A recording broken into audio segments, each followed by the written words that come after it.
Good evening, everybody, and welcome to another edition of The Guys Who Stare at Stats. I'm Cade Kennedy alongside Connor Gray, and Connor, welcome to the show. We sure have a fun one today. Yep, we sure do. We got the Eastern Conference Finals tonight. Also, Western Conference tomorrow. Started their game ones, and we also got second round of playoff hockey. We do. It is going to be a fun time. I do want to get right into it if our setup will cooperate with us. Probably not.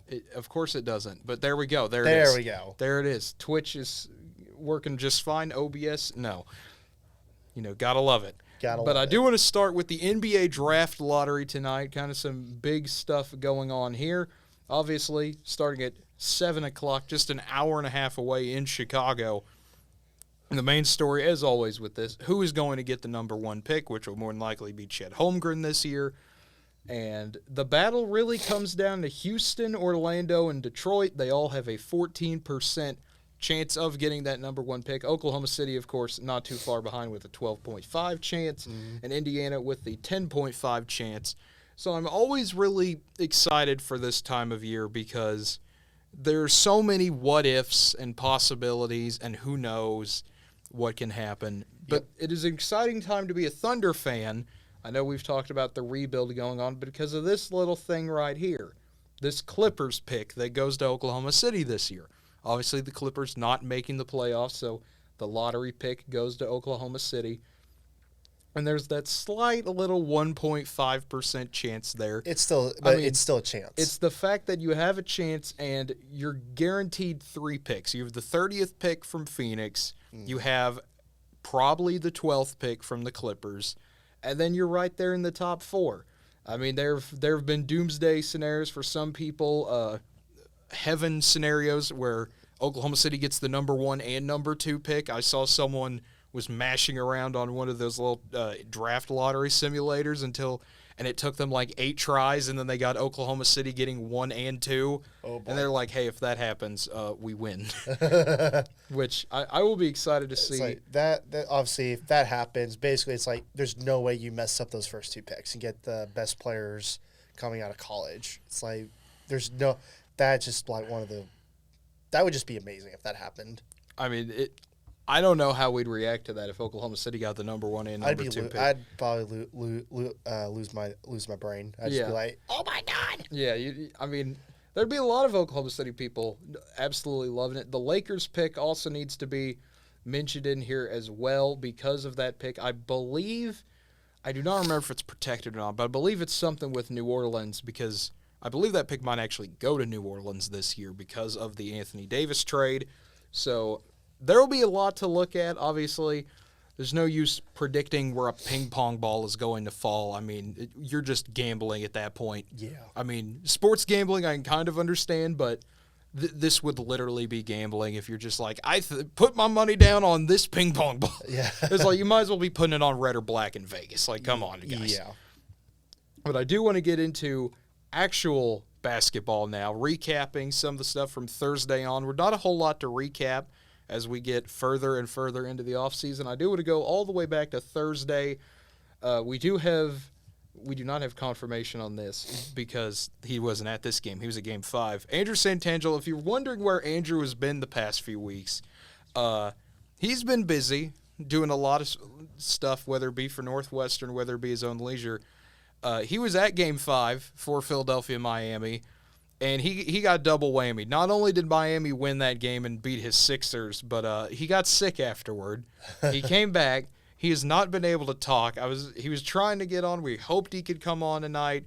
So get well soon, Andrew. I know he will be missed, and we can't make fun of him for the Sixers losing. That we can't do either of those. But Jimmy Butler went off for 32. Joel Embiid had 20.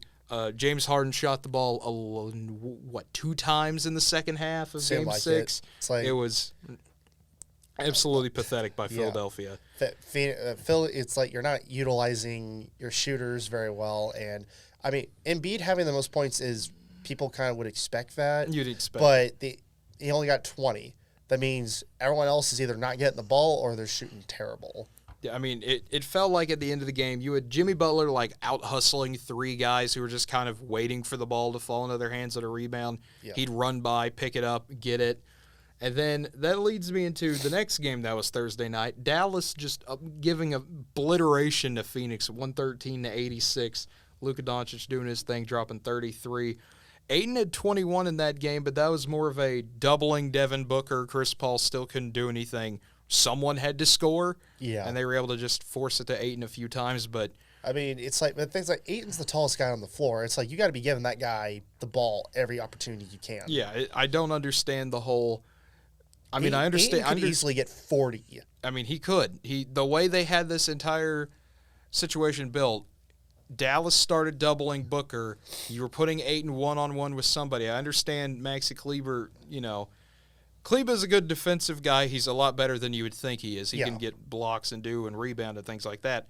But Phoenix never really wanted to go to Ayton. That part I really didn't understand. And it kind of makes me feel like either the Chris Paul and Booker don't feel comfortable giving him the ball, or they're too worried about, or it's set up where Ayton's just not supposed to get it, which I wouldn't really understand because Ayton's one of your big three, and Ayton's probably the best, besides Booker, is your better scorer. Mm-hmm. Yet, don't give him the ball, and look what happened. I mean, at least the game would be more competitive if he gets the ball. I'm not saying they'd win, but I mean, Dallas was on another level. There was no way they were going to get stopped. Yeah, it was truly a sight to behold as a Mavs fan, as always. Anytime you get a win in the playoffs is a good day. Yeah. And then moving into what happened Friday, Boston, Milwaukee going back and forth. Celtics got a 108-95 win. Jason Tatum going off for 46. Giannis nearly having half of Milwaukee's points with 44, but still wasn't enough. I know before we finally get to the Sunday matchups, it's like this series really showed they really needed Middleton. Yes. But, I mean, they absolutely needed Middleton. I'm not sure if that would have changed the outcome, but at least this game would have been more competitive. I think it probably – I don't know if it would have changed Game 7, but I think it would have changed Game 6. Yeah. And then Memphis, Golden State able to pretty much go off in the final few minutes, seemingly finding their footing, getting a 110-96 win. Dylan Brooks was carrying the Grizzlies, which is a sentence I never thought I would say in my life. He had 30. Clay had 30. Game 6 Clay, everyone knows the whole meme behind that. And he showed up once again. That's what you need from him. Yeah, that's what you got to have. Moving into the Sunday games, finally, some of the most disappointing basketball if you're a neutral fan. I think Game 7 at the Boston Garden, and the Celtics just start running over Milwaukee, 109-81. Grant Williams has 27 points, hits 7 threes. Yeah. And the Celtics, when you're able to get some of your bench guys or non-stars going, you're going to win. Yeah. And, I mean, Giannis just looked tired. Like, he was trying out there. He had 25, but, man, he was missing stuff he never misses. I think obviously not having more help really kind of, especially when he's being asked to carry more of a load than he didn't have to last season. Yeah. I mean, you had I know PJ Tucker was a great defensive player and could help also score, but their team last year I think was overall better. But I know losing one player didn't take away how good they really were. But the issue is you didn't have Middleton. Yeah. Middleton was a big factor for why they really couldn't do anything. I don't think it would have changed the final outcome. Like if they still lost Game 6, I don't think it would have changed Game 7. But if they had him for Game 6, I think Milwaukee could have been able to take that one. Maybe. Just maybe. But then again, we won't know because obviously Middleton didn't play, and it ended up being how it was. And congrats to Boston for first time in a long time actually getting to the Eastern Conference Finals. Yes, first time in a while for the Celtics, and I saw it today pretty much. The Heat-Celtics rivalry is back. It's back in a different way than you would expect. It's not the big three of Boston versus the big three of the Heat. Yeah. It's Jimmy Butler versus Jason Tatum. Yep. A matchup that I'm really excited to see how that'll work. We'll get into Game 1 tonight, a little bit of injury situation going on, but I have a promise to make. I did say if the Mavs won Game 7, I would bring out the Dallas hat. And so here I am with the hat, my nice Mavs hat that I got like 6 years ago, the or whenever last I went to a game in Dallas. So I finally get to put this thing on because Mavs in 7. Mavs absolutely in 7. Just beautiful. Just beautiful basketball. 123-90. I mean, if you're Dallas, this was the best basketball you've. This is probably the best game you've played. If you're Phoenix, this was by far the most disappointing game. I mean, Cameron Johnson, a guy who comes off the bench, had more points than Devin Booker, DeAndre Ayton, Chris Paul, Crowder. And it is like the fact that your starting lineup hardly even cracked 10 points. That just shows I think Phoenix just ran out of gas, which I don't think was necessarily the case. It looked like they didn't want to be there. Despite the fact that it was in Phoenix, ready for them to take Game 7. Instead, Dallas just comes out the gate swinging and just they put like over 20 points for Phoenix. Can even put like 6 points on the board. It seemed like I really wondered how this game would go. I had been scared all day for this game because I was worried one of two things was going to happen. Either Dallas was going to come out super flat and this would be a monumental disaster for the Mavs, or if Dallas got out to a good start, when would Phoenix make their run? And the Mavs did what they did in Game 5. They came out the first 2-3 minutes, absolutely delivered a punch to the mouth. Phoenix looked lost, which is something we haven't seen in Phoenix. We'd seen it a lot in Dallas. We'd seen it in Games 3, 4, and 6. But the Mavs just continuously put pressure, and Jason Kidd made the simplest adjustment. Double-team Devin Booker. That man cannot handle a double-team. I know it was a meme in the offseason where Devin Booker was playing like a pickup game, and then some guy decided he was going to double him with his friend, and Devin Booker couldn't figure it out in a pickup game. And it was just like, what is going on with this team? And then you add Chris Paul just straight up choking, just straight up, it was CP3 points for the good chunk of the game. It was absolutely terrible. DeAndre Ayton had 1 point for a while. Devin Booker had 2 points off free throws for a while. It's mainly just the entire team not playing well. No. You could say absolutely blew it's like saying CP3 choked is like, I know that's an old meme that goes with him in regards to the playoffs, but this was an entire team that just forgot how to play basketball. Yeah, I mean, I'm not blaming him and only him. This was This was a Chris Paul choke. This was a Devin Booker choke. This was a Phoenix Suns choke. This was the best team this season in regards to how they played in the regular season.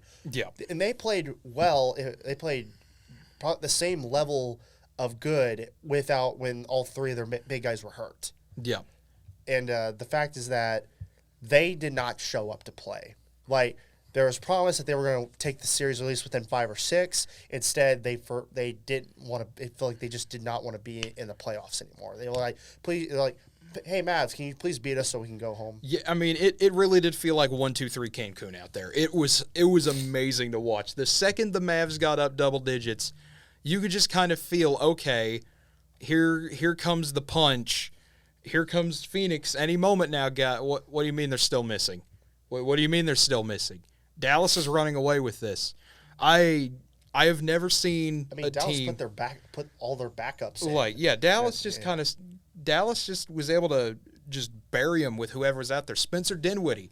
Where's Spencer Dinwiddie been this entire playoff series? He shows up with 30. Jalen Brunson has a big game. Whoever the Mavs threw out there, it didn't matter. And keep in mind, Dorian Finney-Smith and Reggie Bullock did not have good starts. They had horrible starts. They could not hit anything. It didn't matter. Luka was on a mission to just do whatever he wanted with this team. And it was some of the most beautiful basketball I've seen the Mavs play. I really cannot think of a better game I've ever seen Dallas play defensively in that first half. That is the greatest half of defense I've ever seen from a team. Yep. Just shutting everything down, applying so much pressure. Phoenix could do nothing, and that's really all that needs to be said about this. I mean, I could go on forever about, the intrinsics of it and everything, what exactly worked where. There were a few times where just I really don't know what Phoenix was doing, where they'd have an open man and they'd try to feed it inside where there's no reason to. Guys didn't want to take open shots. And then you get DeAndre Ayton gets benched in the third quarter, and he doesn't come back the rest of the game. Apparently, he had words with Monty Williams. They got into it. And then after the game, they didn't want to discuss it with anybody and said that was an internal issue. Chris Paul then said he had been battling an injury the entire series. Which is not surprising. Which, I mean, Pat Beverly, of all people, called on Twitter, like, right after the game. He's like, guarantee he's going to say he's had an injury. And people are like, dang, okay, that happened. That did happen. If he was battling an injury, then... That makes a bit more sense, but at the same time... But I think it's like CP3 does have a tendency of getting hurt. He does. When it matters. So it's like, I'm not surprised he was battling an injury. I mean, if it was the case. I mean, it wouldn't surprise me either. But even then, I don't think it would have mattered. I don't think it would have mattered. These two games, I think, proved this is a special Dallas team. This really is. And I know I already saw people the second this, okay, Warriors in 5. All I'm going to say, now granted, I'm a Mavs fan, so I'm biased, but if you're a Warriors fan and you somehow find this live stream or find this on YouTube when we upload it, do not make the same mistake Phoenix did. You don't want to do that. You don't want to be that guy. You give the Mavs any form of hope, they will take it. Especially if they play, even if they play probably 3/4 or half as good as what they played. I mean, Luka's going to do good no matter what. But if the rest of his team even just has plays half as good as they did against Phoenix again, they're gonna eat Golden State up. Yeah, like. You can't have Curry and Clay forget how to shoot for 1 or 2 games because Mavs will take those games because you're guaranteeing them life. And I think Mavs are going to give Golden State a much bigger fight than what people think they're going to do. See, if I'm a Mavs fan, I'm excited because I think Golden State is a good matchup for Dallas. I think the small ball of the Mavs will work well if they want to do it. Size-wise, it matches up perfectly. Yeah, size-wise, it works beautifully. Kevon Looney can be a rebounding problem at times for Dallas, and we'll get into this a little bit more when we talk about Game 1. But I am excited to see how that series plays out because you're either getting the Warriors back, and I mean, a very popular team. People love seeing them do well or seeing them do bad.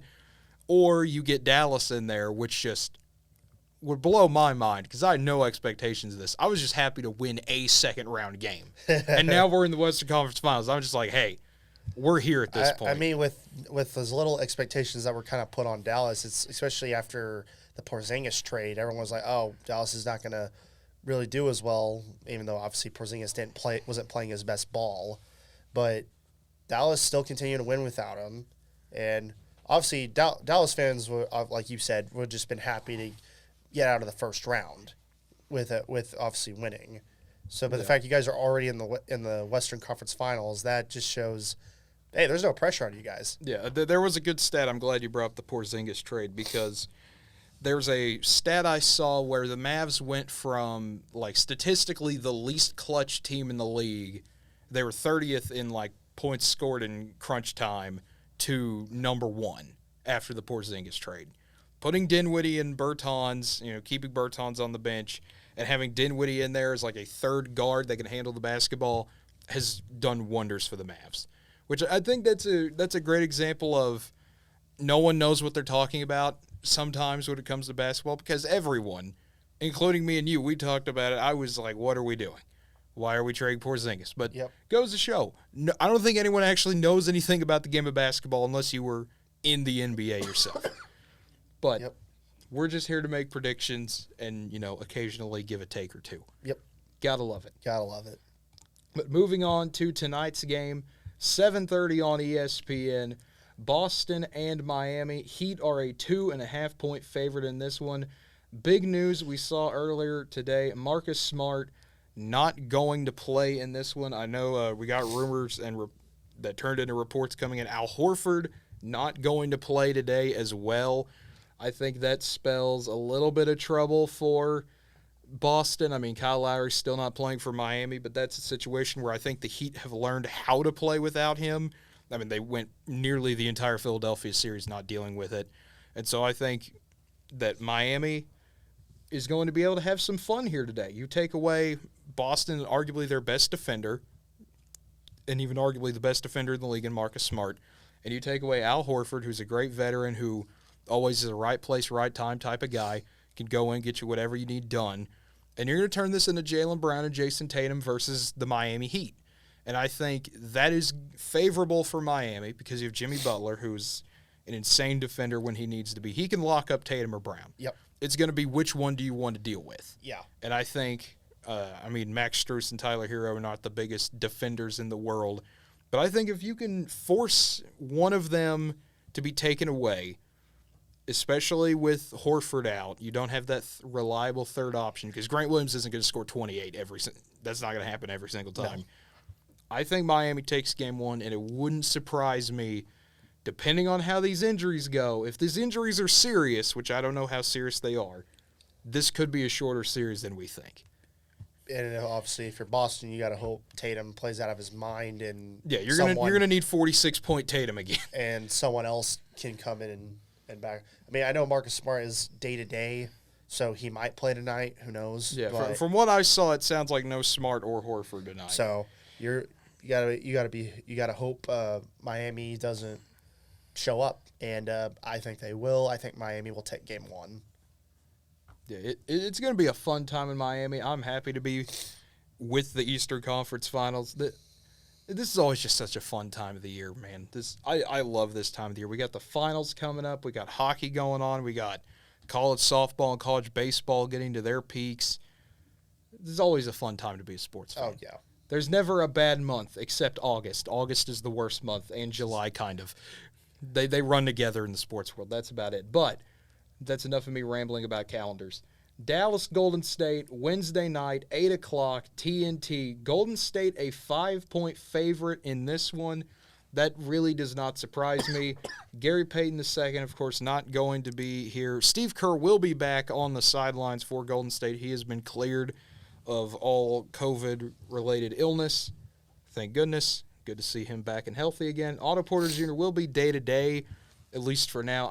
I would think he would play. Yeah. Usually when you see that day-to-day, usually they're going to play. But what I'm excited to see is how does Golden State try to stop Dallas? Because Dallas, I've talked about it a lot, they can beat you multiple ways. Obviously, Luke is going to be your number one guy. Yeah. He's going to be the guy. You cannot let him go off like he did it against Utah and Phoenix. I think the idea is obviously you want to isolate Luka to force shots he doesn't necessarily want to take. Then again, he can pretty much shoot anywhere on the court. But obviously, you got to hope that pretty much everyone else doesn't show up. Yeah. If the rest of Dallas's players show up along with Luka playing well, Golden State's going to be in for a rough series. Like I think it'll be competitive, probably high scoring throughout, but Dallas is something else if everyone's on. Yeah, and I think if you're Golden State, the main key is not Luka. I think the main key is Jalen Brunson. If Jalen Brunson gets going, you are going to be in for a rough time. It is not going to be fun. You're going to have multiple guys go off because if Lucas starts getting off and Brunson gets open, you're going to start thinking about guarding those guys. And when you do that, Dorian Finney-Smith starts to get open. Reggie Bullock starts to get open. Maxi Kleber, when he's out there, gets open. Dwight Powell might even get open, depending on if they want to go 5 out or 4 out, 1 in. It'll be fun. And if you're the Warriors, I mean, what can you say about Golden State? Same Splash Brothers, new core with Andrew Wiggins, Jordan Poole. I mean, Draymond's still there doing his thing defensively. I want to see how Golden State adjusts because they have played, let's just say, poorly the last 3 games. It hasn't really hurt them that much against Memphis, but they've had a lot of turnovers. They've had a lot of weird shots they should have made. I know when we were watching Game 6, we were just kind of wondering, what is this team doing? What are you doing, Golden State? Yeah. I mean, they turned it on in the final few minutes. They did what they were supposed to. They turned back into the Warriors. But they got us play that way. You cannot be lackadaisical against Dallas like you were against Memphis in games of 4, 5, and 6. Yep.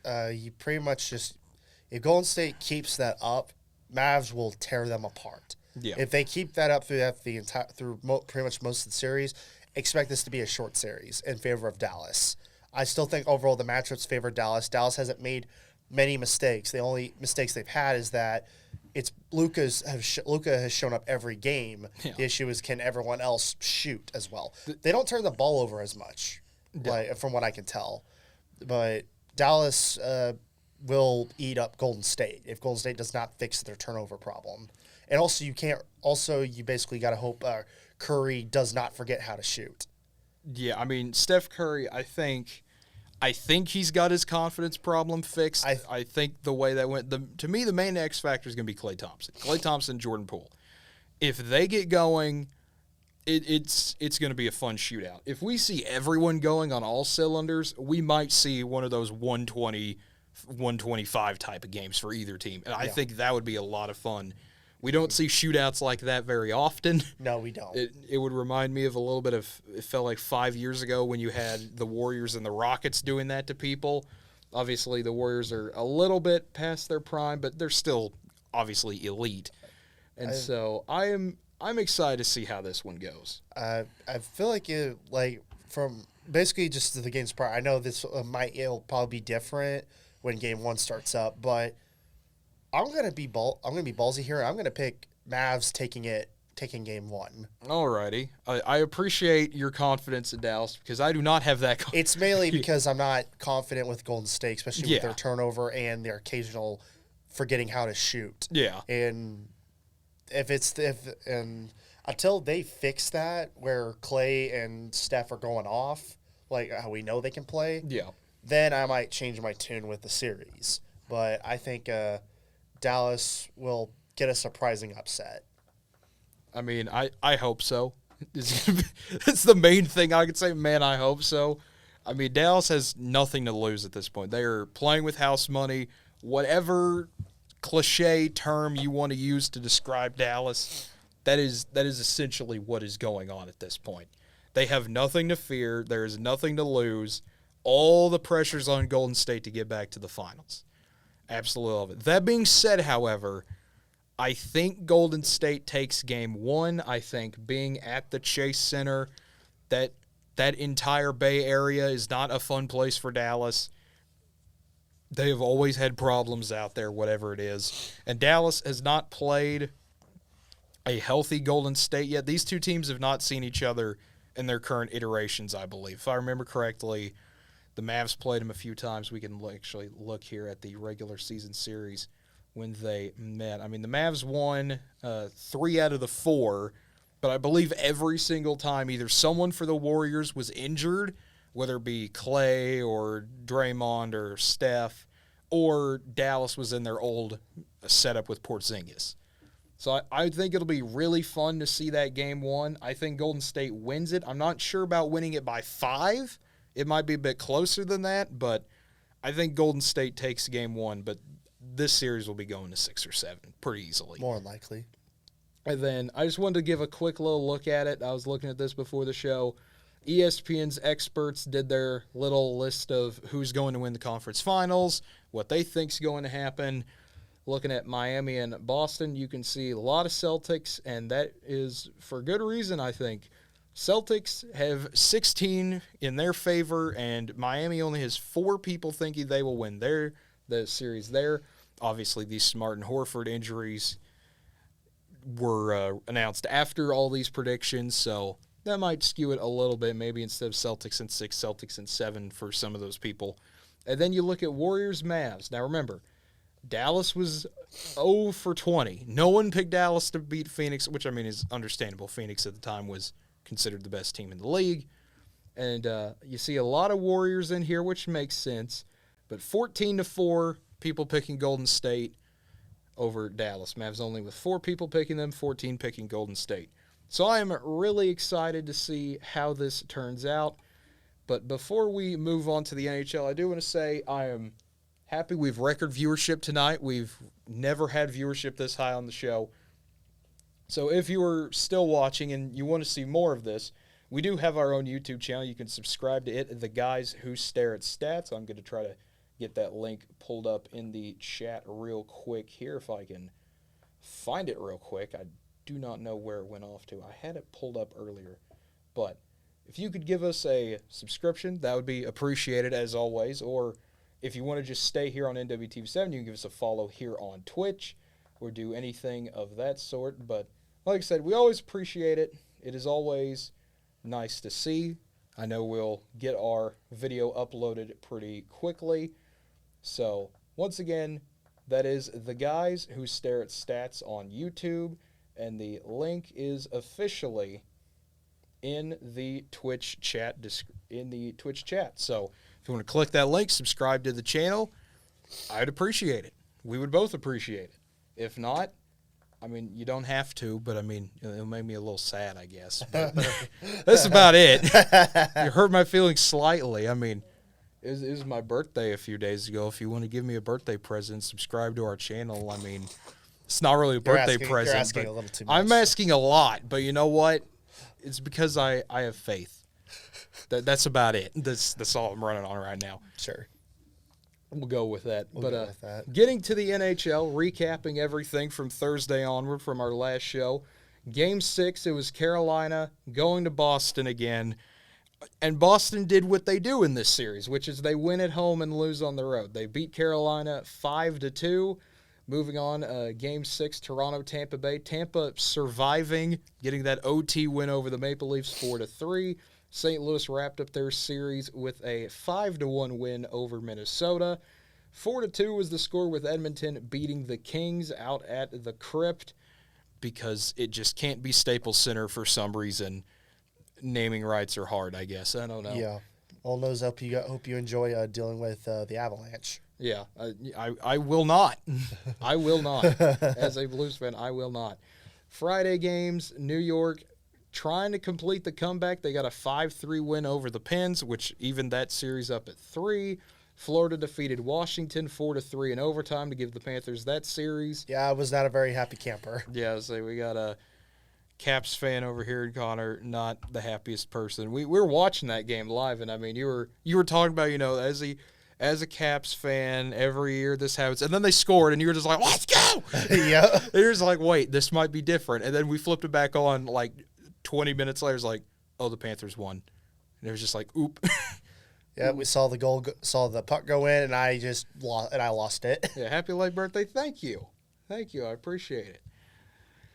And then Calgary-Dallas, 3-3 series because of Dallas getting the win over the Flames, 4-2 there. Moving to the Saturday games, Carolina finishing off the series with a 3-2 win over the Bruins. Toronto did it again, folks. 2-1, Tampa Bay survives. The Bolts are still running. Game 7 came for the Maple Leafs again. I feel so bad for those people, especially the ones, that never saw them win a Stanley Cup, which is nearly all of them. Practically all of them at this point. Yeah, which is anyone born after 1968.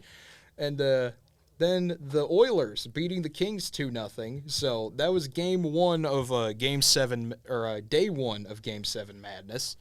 There were 5 Game 7s in the NHL, folks, over the span of 2 days. You got to love playoff hockey. Nearly every series going Game 7. Yeah, pretty much. And then we got 2 overtimes on Sunday. The Rangers completing the 3-1 comeback, 4-3 in OT, and Calgary beating Dallas 3-2 in overtime. I want to say Ottinger, the goalie for the Stars, absolutely record-breaking performance. I don't know how much of that you were able to see, but he had 60 saves in that game. 63 shots by the Flames, 63 shots on goal, nearly 130 total shots the entire game. And they worked them really good. They absolutely and only got 3 goals out of that. And only got 3 goals, but that was enough because the Stars just couldn't do anything. And once they just couldn't do anything. I'll just leave it at that. That's probably the best place to put it. It is the best place to put it. I mean, Calgary overall was a better team.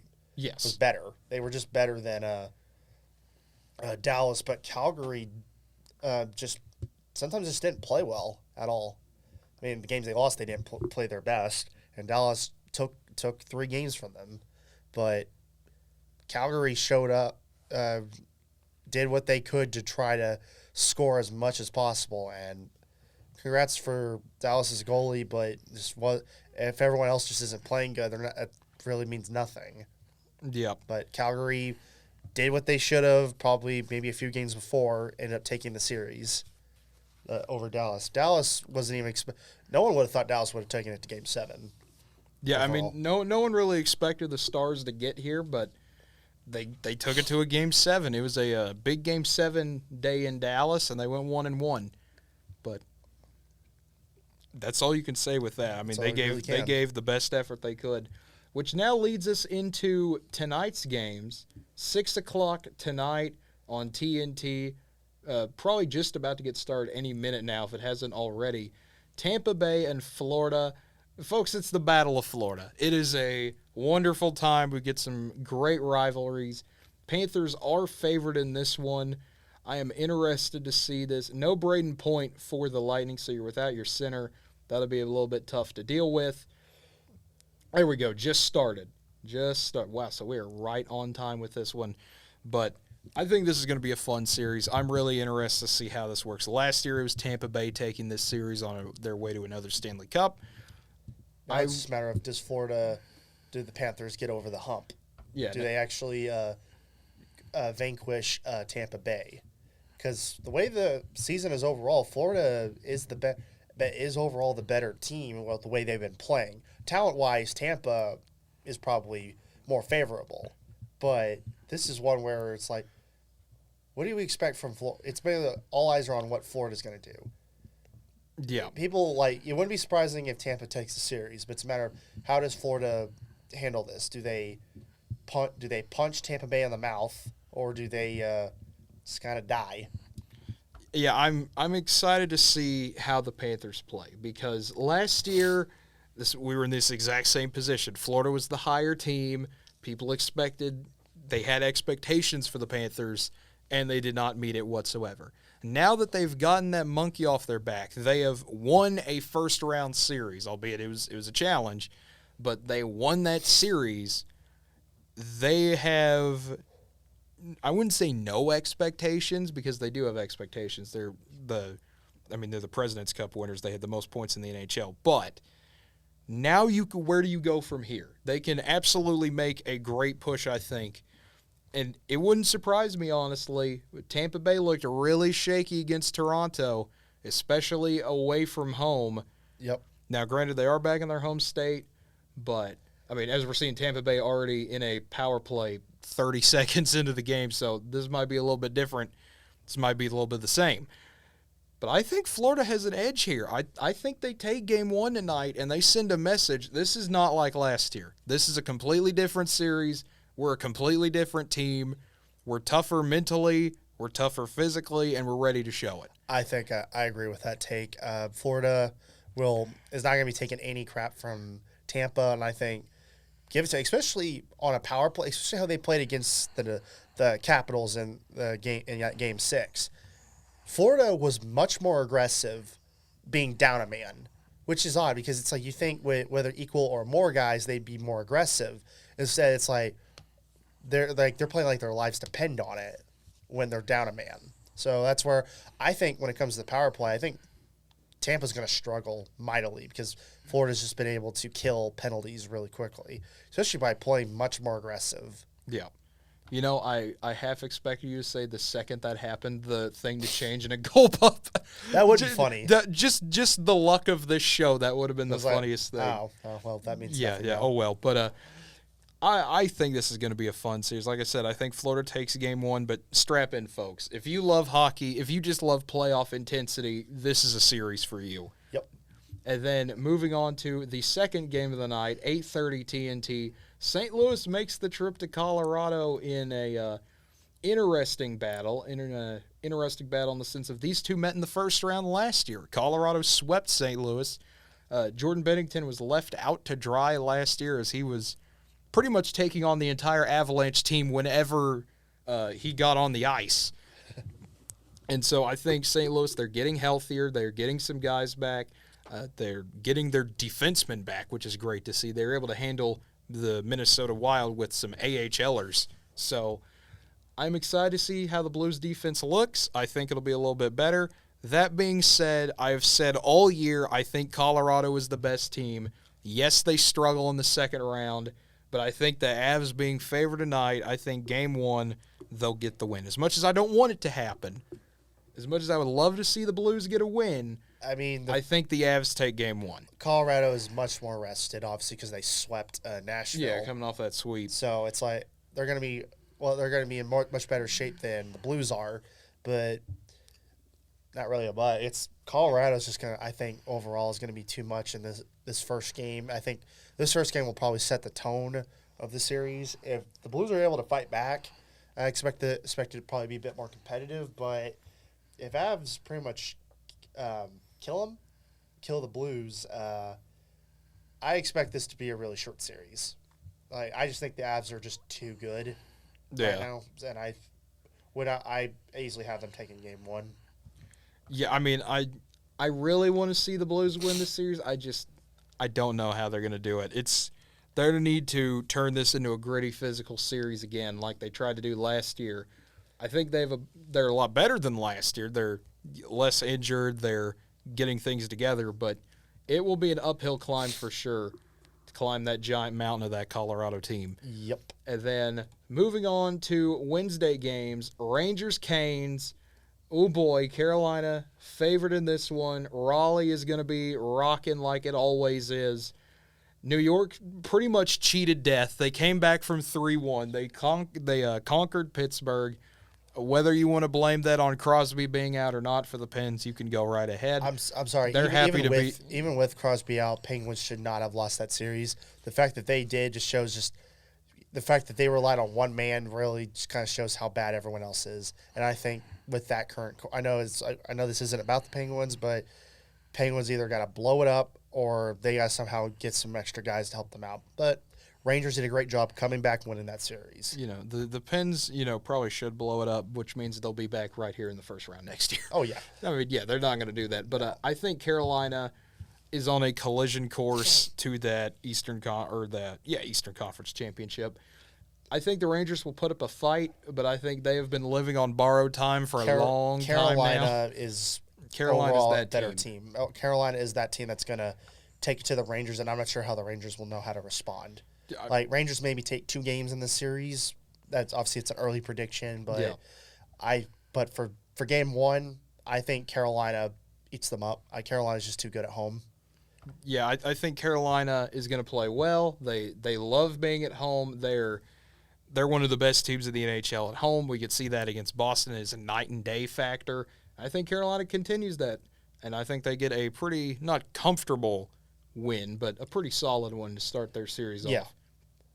And then probably the series I'm looking forward to the most besides the Blues, for the first time in over 30 years, we get the Battle of Alberta. One of the best rivalries in the NHL returns.